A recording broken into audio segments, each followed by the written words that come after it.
The development process is fascinating. I like to be in this process because it's creative, because you're taking something and creating something new. It's amazing, it's fascinating.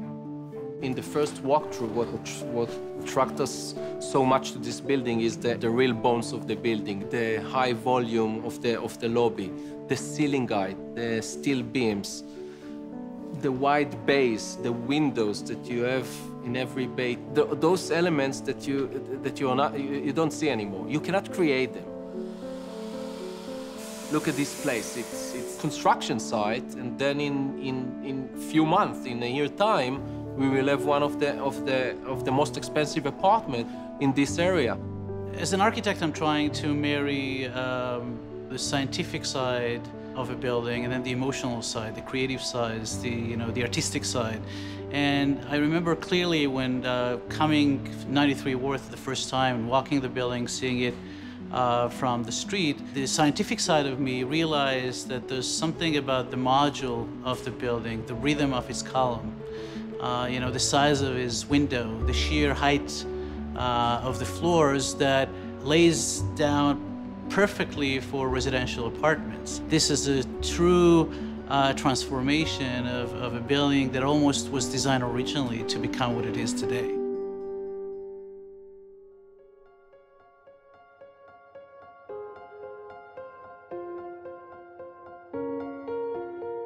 The first thing that attracted me to the project was the location, the name of the location, Tribeca.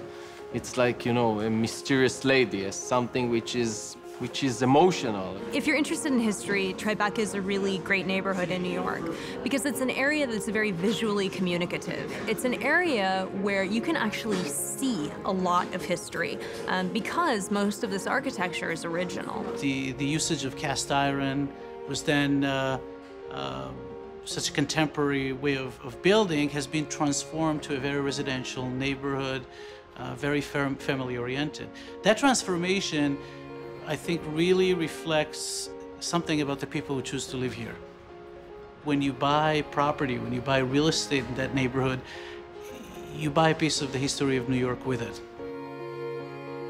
When I first came to New York and discovered Tribeca, it was a very different place than it is now. What I saw over the past 15 years was the evolution of a neighborhood which has become one of the greatest residential neighborhoods to live in the world.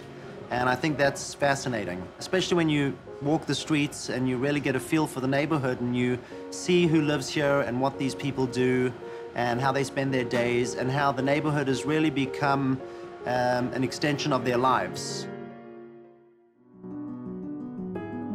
We walked the other day to the floor below when we saw the new model apartment coming, and like kids, we were so excited. Look how it's coming up to life.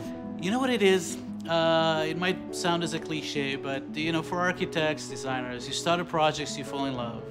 You end the project, you sort of break up. This was an easy love affair, and that process that was so enjoyable for me, I think, would reflect on the end user, of course, the homeowners at the end. When you buy a new home, it's probably the greatest single purchase you're going to make in your life. It's important to know what you're buying and who you're buying from. And really, 93 Worth Street, I think, is going to be one of those buildings in Tribeca that is set apart from everything else and stands alone as a great residential address.